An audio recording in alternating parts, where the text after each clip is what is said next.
आगे पढ़ते हैं हम। फादर को याद करना एक उदास शांत संगीत को सुनने जैसा है। देखिए ये पीछे प्रश्न भी है। फादर कामिल को याद करना किसके समान बताया गया है? उदास शांत संगीत सुनने के समान बताया गया है।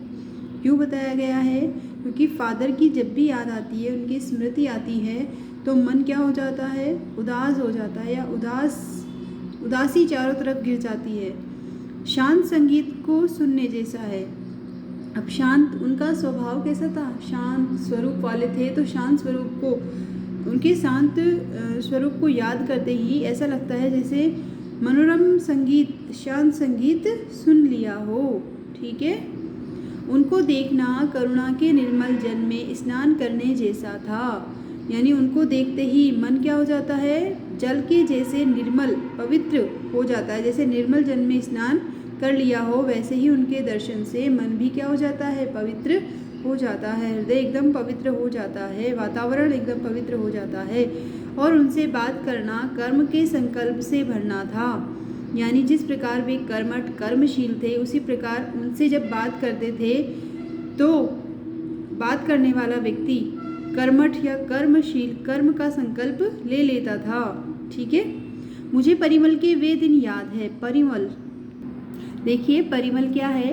परिमल निराला के प्रसिद्ध काव्य संकलन, निराला सूर्यकांत त्रिपाठी निराला एक कवि हुए हैं, उन्होंने परिमल नामक एक काव्य लिखा है। ठीक है। तो उस काव्य से प्रेरणा लेते हुए 10 दिसंबर 1944 को प्रयाग विश्वविद्यालय के साहित्यिक अभिरुचि रखने वाले कुछ उत्साही युवक मित्रों द्वारा परिमल समूह की स्थापना की गई।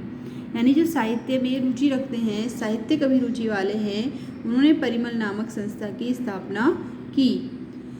परिमल द्वारा अखिल भारतीय स्तर की गोष्ठियाँ आयोजित की जाती थी। ठीक है। गोष्ठियाँ, सम्मेलन, सेमिनार, जिनमें कहानी, कविता, उपन्यास, नाटक आदि पर खुली आलोचना और उन्मुक्त बहस की जाती। परिमल का कार्यक्षेत्र इलाहाबाद था। जौनपुर, मुंबई, मथुरा, पटना, कटनी में भी इसकी शाखाएं रही। यानी मुख्यालय या कार्यक्षेत्र जो था वो तो इलाहाबाद था, इसके अलावा इसकी अन्य शाखाएं भी थी। परिमल ने इलाहाबाद में साहित्य चिंतन के प्रति नए दृष्टिकोण का न केवल निर्माण किया, बल्कि शहर के वातावरण को एक साहित्यिक संस्कार देने का प्रयास किया। यानी कि परिमल एक साहित्यिक संस्था थी। ठीक है। जिसमें कहानी, कविता, उपन्यास, नाटक पर खुली आलोचना, जो गोष्ठियाँ होती थी उसमें इन पर खुली आलोचना, उन्मुक्त बहस की जाती थी। जिसका कार्यक्षेत्र था वो इलाहाबाद था। ठीक है। और 10 दिसंबर 1944 को इसकी स्थापना प्रयाग विश्वविद्यालय के साहित्य के अभिरुचि रखने वाले कुछ उत्साही युवकों ने की थी। देखिए, मुझे परिमल के वे दिन याद आते हैं जब हम सब एक पारिवारिक रिश्ते में बंधे जैसे थे। देखो परिमल समझ में आ गया होगा। तो कह रहे हैं कि लेखक कह रहे हैं कि जब सब एक जैसे विचार वाले, एक जैसे समूह वाले व्यक्ति इकट्ठे होते हैं तो ऐसा लगता है जैसे पारिवारिक रिश्ता बंध गया हो। सब कैसे लगते हैं? परिवार के लोग लगते हैं। तो कह रहे हैं कि जब मुझे वे परिमल के दिन याद आते हैं जब हम सब पारिवारिक रिश्ते में बंधे जैसे थे, जिसके बड़े फादर बुल्के थे। यानी सबसे बड़े कौन थे उनमें? फादर बुल्के थे।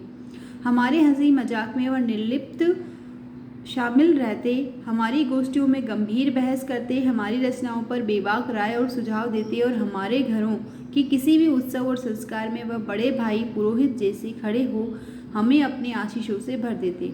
यहाँ पर फादर कामिल बुल्के के व्यक्तित्व के बारे में बताया गया है कि जब हंसी मजाक करते, लेखक कह रहा है कि जब हम हंसी मजाक करते थे तो निर्लिप्त यानी आसक्ति रहित, ठीक है, लिप्त नहीं हो। ठीक है।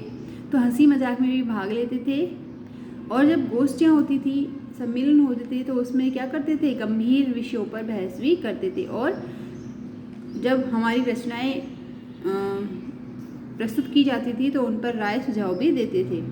लेखक कह रहे हैं कि वे हमारे घरों में जब कोई प्रोग्राम, उत्सव या संस्कार होता था तो उसमें क्या करते थे? एक बड़े भाई पुरोहित जैसे खड़े हो आशीर्वाद देते थे। ठीक है।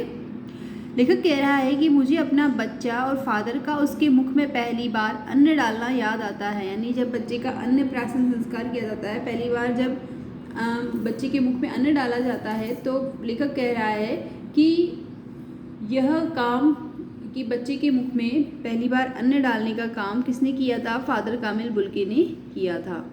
तो लेखक का फादर से क्या था? एक अंतरंग संबंध था, आंतरिक संबंध था।